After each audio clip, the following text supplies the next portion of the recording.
Que la paz sea contigo. Siguiendo con nuestro tema de la doctrina protestante y la doctrina católica, habiendo dicho que para los protestantes uno de los pilares de su doctrina o de la base de su fe es la sola escritura y que la Iglesia Católica cree en Biblia y tradición guiados por el magisterio de la Iglesia. Recordamos que habíamos leído el texto de segunda de Timoteo 3:16, que es el texto donde ellos fundamentan la doctrina de la sola escritura. En ese texto dice: toda escritura está inspirada por Dios y es útil para enseñar, rebatir, corregir y guiar en el bien. En ninguna parte dice que solamente la Sagrada Escritura es la verdad, la columna de la verdad o es verdad de fe. En cambio, ellos se olvidan que esto dijimos está en 2 de Timoteo 3:16, pero ellos se olvidan que en 1 de Timoteo, en la primera carta que Pablo le escribió a Timoteo, le hizo una recomendación. 1 de Timoteo 3:15, ¿qué dice ahí? Dice el texto bíblico, 1 de Timoteo 3:15, pero si me demoro, para que sepas cómo debes portarte en la casa de Dios, que es la iglesia del Dios vivo, columna y fundamento de la verdad. Palabra de Dios, te alabamos, Señor. Le dice Pablo a su discípulo Timoteo en una recomendación que él le da, le está diciendo cómo tiene que comportarse en la casa de Dios y le aclara que la casa de Dios es la iglesia del Dios vivo. ¿Y qué es la iglesia? Que la iglesia es columna y fundamento de la verdad. O sea, ¿quién tiene la verdad? ¿Cuál es la base, la columna, el fundamento de la verdad? Es la iglesia. No es la Biblia, sino es la iglesia. Esta carta le escribe Pablo a Timoteo. Pablo no sabe que esta carta va a quedar como un libro inspirado, como un libro dentro del canon bíblico. Recordemos que recién en el siglo IV, con el Papa Dámaso I, la Iglesia va a establecer cuáles son los libros canónicos y esta carta que él estaba escribiendo a Timoteo va a quedar como inspirado, como dicen nuestros hermanos protestantes, como fundamento de la verdad para ellos, ¿verdad? Pero para nosotros la Iglesia es el fundamento de la verdad. La Iglesia es el que tiene la verdad. Y yendo justamente a lo que es la iglesia y a la verdad, vamos a ver qué decía el padre de la Reforma Protestante, Martín Lutero, en su comentario sobre el Evangelio de Juan. Hay un escrito donde él dice: estamos obligados a admitir a los papistas. Papistas le dicen a los católicos, por los que son seguidores del Papa, que ellos tienen la palabra de Dios y que lo hemos recibido de ellos y que sin ellos, sin la iglesia y sin los papistas, no tendríamos ningún conocimiento de ella. Esto lo dijo Martín Lutero luego de haberse separado ya de la Iglesia Católica y haber iniciado la Reforma Protestante. En uno de sus comentarios él dice que está obligado a admitir que los papistas, que la iglesia es quien dona las Sagradas Escrituras, que la Sagrada Escritura que él va a utilizar es lo que recibió de la Iglesia Católica. Martín Lutero, cuando profesó la sola Escritura, él decía que cualquier persona con el Espíritu Santo podía entender la Sagrada Escritura. Cualquier persona puede interpretar la Sagrada Escritura. Con que tenga el don del Espíritu Santo, cualquiera puede interpretarlo. Pero nosotros en la Iglesia Católica tenemos el magisterio, que es nuestra guía. Tenemos los pastores de la Iglesia, que son los que nos ayudan a interpretar la Sagrada Escritura. Entonces yo me hago la pregunta, bueno, si cualquiera puede interpretar la Sagrada Escritura teniendo el Espíritu Santo, ¿por qué cada uno no pide el don del Espíritu Santo? Y ya que lo tiene, lo interpreta libremente. ¿Para qué congregarte a una iglesia? ¿Para qué ir a una iglesia protestante, a una iglesia católica o a asistir a una congregación, siendo que cada uno puede interpretar? ¿Para qué vamos a tener necesidad de los pastores si nosotros podemos interpretar? Bueno, en esto que Martín Lutero estaba diciendo, que cada uno puede interpretarlo, junto con Martín Lutero también se separa de la iglesia Juan Calvino. Juan Calvino también se separa, se disgusta con la iglesia católica y se separa.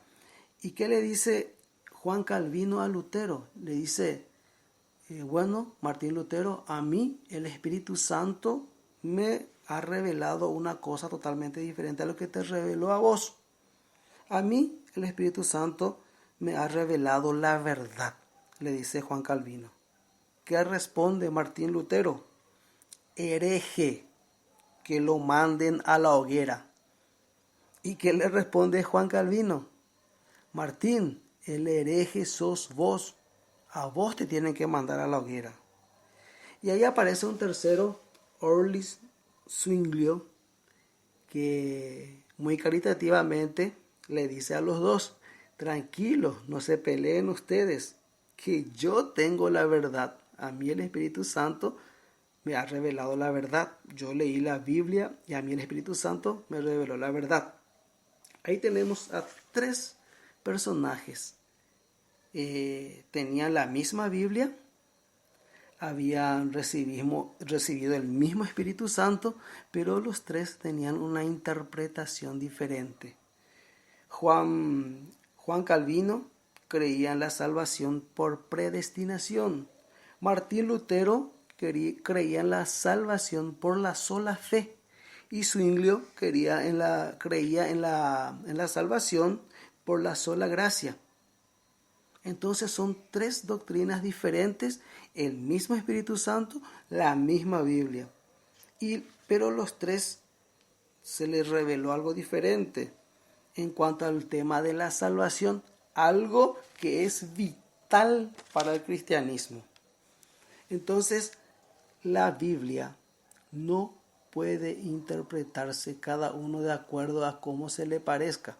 Para eso nosotros tenemos al magisterio de la iglesia. Cuando Jesús le dio la autoridad a sus discípulos y después otra vez aparte a Pedro, cuando le dijo a sus discípulos, le dio la potestad de atar y desatar, y luego aparte, cuando le entregó las llaves del reino a Simón Pedro, le dice que tiene el poder de atar y desatar.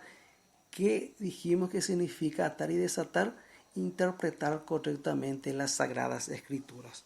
Ahora vamos a un texto de alguien que conoció a Juan, al discípulo Juan, que fue discípulo de Juan, conoció a Pablo y conoció a Pedro, estuvo en la iglesia de Antioquía. Estamos hablando del siglo I, siglo II, San Ignacio de Antioquía, nace en el año 30, muere en el año 107. Decía San Ignacio de Antioquía, esto fue encontrado cerca del Mar Muerto, en los descubrimientos en las cuevas de Qumran, allá en el año 947, hace 70 años, se encontraron estos escritos, estos manuscritos. ¿Y qué decía San Ignacio de Antioquía? Es el primero, recordemos, que llama a la iglesia católica. Decía él, porque he oído a ciertas personas que decían, si no lo encuentro en las escrituras fundacionales, no creo que esté en el Evangelio. Y cuando les dije que está escrito, me dijeron, esto hay que probarlo. Pero para mí, mi escritura fundacional es Jesucristo, decía San Ignacio de Antioquía. Fue el primero en llamar a la iglesia católica. Año 107, discípulo de Juan, el apóstol Juan, el discípulo amado. Históricamente, el cristianismo ha creído siempre en Biblia y tradición. Recién en el siglo XVI aparece la sola escritura. Siempre hemos creído, siempre el cristianismo ha creído en Biblia y tradición. Solamente después de la Reforma Protestante aparece la sola escritura. Entonces, siempre tenemos 2000 años de Biblia y tradición, siempre guiados por el magisterio de la iglesia. Tenía que haber alguien que pueda interpretar las Sagradas Escrituras. Ahora, ¿de quién es realmente la doctrina de la sola escritura? La doctrina de la sola escritura es una tradición de hombres que anula la Sagrada Escritura. Estas son las tradiciones que Jesús condenó. Bueno, Mateo 4:6. Vas a recordar cuando Jesús fue tentado en el desierto y el diablo lo llevó a la parte más alta y le dijo: lánzate de aquí, porque la palabra dice que los ángeles del Señor te recogerán en tus brazos para que tus pies no tropiecen con piedra alguna. ¿Quién es el primer solo escriturista? ¿Quién es el que ataca con la Sagrada Escritura, conociendo las Escrituras? El propio Satanás. Él es el primer solo escriturista. Él es el que ataca a la iglesia o a Cristo con las escrituras. El hecho de que vos tengas la palabra de Dios, la escritura, de que lo conozcas, de que conozcas textos bíblicos, no te hace acreedor de la verdad, porque Satanás conocía las sagradas escrituras y con eso atacó a Jesús. Entonces, ¿quién es el primer solo escriturista? El primer solo escriturista es el príncipe de este mundo. Conclusión: nosotros en la Iglesia Católica creemos en Biblia y tradición, siempre custodiado bajo la atenta mirada del magisterio de la Iglesia. Como le decía San Agustín a San Jerónimo: ¿sabes por qué yo lo creo? Yo lo creo porque la Santa Iglesia así lo dice. Que tengas bendecida jornada.